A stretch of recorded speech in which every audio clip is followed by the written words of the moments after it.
అందరికీ నమస్కారం. అమ్మ ప్రసాద్.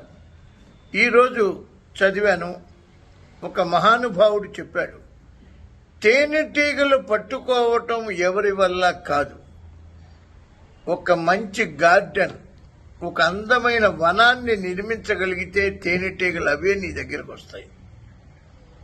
ఒక అద్భుతమైన రాజధాని కట్టగలిగితే పరిశ్రమలు వస్తారు, పెట్టుబడిదారులు వస్తారు. అది చంద్రబాబు నాయుడు గారి విజన్.